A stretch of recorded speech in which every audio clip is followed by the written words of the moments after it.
So yun nga mga idol, welcome back muli sa ating YouTube channel Opinion Mo TV. At ngayong araw na ito nga mga idol ay mayroon tayong pag-uusapan tungkol sa mga pinagagawa ng mga Duterte, lalong-lalo na itong si Inday Sara Duterte. Alam nyo ba mga idol kung bakit maraming tao ang naninira sa ating Pangulo na si Bongbong Marcos? Ito ay dahil sa kagagawan ni Inday Sara Duterte at ng kanyang ama na si dating Pangulong Duterte at lalong-lalo na ang kanyang buong angkan o buong pamilyang Duterte. Noong una ay wala pa namang sayad itong si Inday Sara Duterte na kung saan ay todo suporta siya sa ating Pangulo. Ngunit nang dahil nga sa mga nangyayari at nang dahil sa pagpakulong sa kanyang ama na hindi naman kagagawan ni Pangulong Marcos ay ito ay nanggalaiti sa galit. Ang hindi alam ni Inday Sara Duterte ay si Trillanes naman o si dating Senador Trillanes ang may kagagawan kung bakit tuluyang napunta at nakulong sa dahig si dating Pangulong Duterte. At ang lahat ng ito ay inamin naman ni Senador Trillanes na siya mismo ang pasimuno at nagsimula na magkaso kay dating Pangulong Duterte at siya rin nga ang dahilan kung bakit nandoon sa dahig sa Netherlands si dating Pangulong Duterte, kung kaya't hindi dapat sisihin si Pangulong Bongbong Marcos kung bakit nangyari ang lahat. Bagamat mayroong kapangyarihan si Pangulong Bongbong Marcos upang pigilan ang pagpaparesto at pagpapahuli kay dating Pangulong Duterte, subalit sa tingin ninyo kung kayo ang ginagawa ng masama ng mga Duterte ay tutulungan nyo ba ang tao na naninira sa inyo?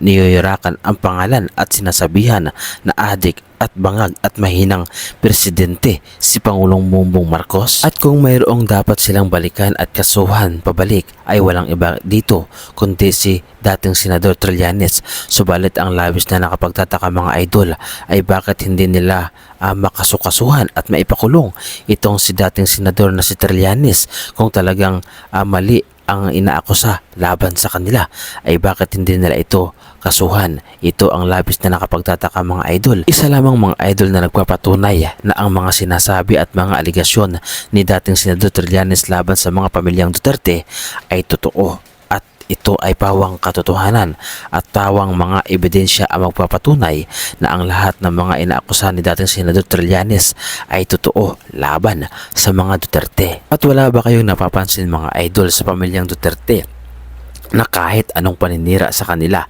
ni dating Senador Trillanes ay hindi man lamang nila ito magantihan ng personal at hindi man lamang nila magawang patibagin o patumbahin o kasuhan ng malupit. Kaya naman para sa sarili kong pangunawa at understanding mga idol ay ito ang nagpapatunay na totoo ang lahat ng mga aligasyon at akusasyon at mga paratang ni dating Senador Trillanes laban sa pamilyang Duterte, lalong-lalo na nga mga idol kay dating Pangulong Duterte at ngayon nga ay laban kay Vice President Sara Duterte. Dati ay matino-tino naman itong si Inday Sara Duterte, subalit kalaunan nga mga idol ay nagkaroon na ng sayad at amnesia sa kanyang mga ginagawa. Noon nga mga idol ay puring-puri niya si Pangulong Bongbong Marcos na di umano ay siya pa nga nagsabi na mababait daw itong si Pangulong Bongbong Marcos, hindi korap at hindi magnanakaw at masipag. Subalit bakit biglang nagbago ang lahat? Ito ba ay dahil hindi nila nakuha ang kagustuhan nila na mangyari? BBM ang dapat maging presidente, mababait, masipag, higit sa lahat, hindi magnanakaw, hindi korap. Love you, BBM. I love you, BBM. I love you, BBM. Ang mga video na ito mga idol noon ay nagpapatunay kung anong klaseng tao si Inday Sara Duterte, na wala siyang isang salita, wala siyang paninindigan at puro kaplastikan lamang ang kanyang mga sinasabi. Hindi lamang nakuha ang kanilang kagustuhan at hindi lamang nila naging tuta si Pangulong Bongbong Marcos at hindi naging sunuran sa kanilang mga gusto, ay ito na ang kanilang iginanti na puro paninira na lamang ang ginagawa nila laban kay Pangulong Bongbong Marcos, na kesyo ay wala daw ginagawa at wala pang mga proyekto na ginagawa. Subalit ang lahat ng ito nga mga idol na sinasabi ni Inday Sara Duterte ay pinaniniwalaan naman ng kanyang mga taga-suporta na kapwa niya rin nga mga idol may sayad at bobo. Hindi ko naman nila lahat pero talagang tanga talaga ang mga DDS supporters, kabilang na nga ang mga idol ang aking pamilya na sumusuporta dito. Hindi ko naman sinasabi na sila ay masama, subalit kung ang paniniwalaan nila ay mali, ay lumalabas din na talagang hindi sila nag-iisip. Prangkahan tayo dito mga idol. Marami sa ating kapamilya ang naniniwala sa mga Duterte. Kahit na mali-mali na ang kanilang mga sinasabi at mga paratang laban sa ating Pangulo, ay paniniwalaan nila ito dahil nga hindi sila nag-iisip.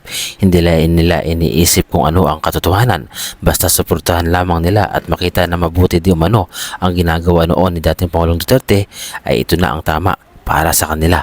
Kahit hindi nila ito pag-isipan, basta magsalita ang mga Duterte, ay ito ay kanilang paniniwalaan. Diyos ko, akala mo ba yung presidente natin nagtatrabaho? I swear to the flag, si BBM, hindi nagtatanong yan at all. Kaya napansin niyo ba, walang direksyon yung governance at walang direksyon yung iba't ibang departamento. Bakit? Hindi yan siya. Nagtatanong ng trabaho at all. Nang wala ako, wala na. Wala na siyang accomplishment at all. Diyos ko, akala mo ba yung presidente natin nagtatrabaho? I swear to the flag, si BBM, hindi nagtatanong yan at all. Paano uunlad mga idol ang ating bansa kung ang isa sa pinakamataas na namumuno ay kontra sa mga magandang gawain ng ating Pangulo? Biruin ninyo mga idol, 2026 pa lamang ay nagdeklara na agad itong si Inday Sayad o Inday Sara na tatakbo bilang Pangulo. Hindi pa nga niya natatapos ang kanyang termino, ay talaga namang todo na ang paggawa ng paraan para lamang makalusot sa 2028, at ang kanilang ginagawa ay puro paninira para bumango ang kanilang mga pangalan. Nagpapaawa effect sa pamamagitan ng dating Pangulong Duterte na kung saan ay ginagamit lamang ng kanyang pamilya na sandata para lalo silang kaawaan ng tambayan ng Pilipino at para sila ay iboto kung sakali nga na tumakbo sila sa 2028. Ito ang malaking kamalian mga idol ng ating kapwa mga Pilipino, na kung saan ay pinapairal ang pagiging panatiko sa mga politiko, na kung saan kahit na mali na ang ginagawa o kahit mayroon ng maling nakikitang ginagawa, ay patuloy pa rin sila sa mga suporta dito. Katulad na lamang ni dating Pangulong Duterte, makikita ninyo mga idol na talagang gumagawa pa sila ng mga replika o imahe nito para lamang ipakita ang kanilang pagmamahal. Tingnan ninyo mga idol, si ate, nilagay niya sa isang lagayan si dating Pangulong Duterte o ang kanyang mga larawan. Apat yan mga idol, parang nag-fusion yung katauhan ni dating Pangulong Duterte sa pagiging karton. At talaga namang nagbabay pa itong si ate. Makikita ninyo mga idol na iba na talaga ang pag-iisip ngayon ng mga DDS supporters. Alam niyo ba mga idol, kung sino dapat ang nakaupong presidente ay dapat nating suportahan, lalo pat wala naman tayong nakikita na masama na ginagawa niya. Hindi naman siya pumapatay ng tao, hindi naman siya umuutos ng kung anong mali para lamang ikasira ng ating sambayan ng Pilipino. Alam niyo ba mga idol na nagiging sira lamang ang pangalan ni Pangulong Bongbong Marcos dahil lamang din sa kagawa ng mga Duterte? At alam niyo yan mga idol, kayo na mga taga-suporta ng mga Duterte, alam ninyo sa sarili ninyo na mali ang inyong ginagawa, subalit patuloy pa rin kayo sa inyong panlalait at pagmumura sa ating Pangulo.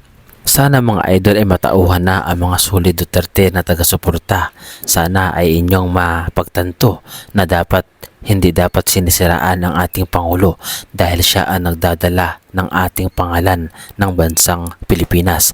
Makikita naman natin nga mga idol ang ginagawa niya para sa atin. Subalit kung kayo ay patuloy na nandyan para siraan ang ating Pangulo, ay tila lumalabas na kayo rin ang sumisira ng ating bansa. Kaya kayong mga DDS supporters na patuloy na sumisira sa pangalan ni Pangulong Bongbong Marcos, mahiya naman kayo sa ating bansa.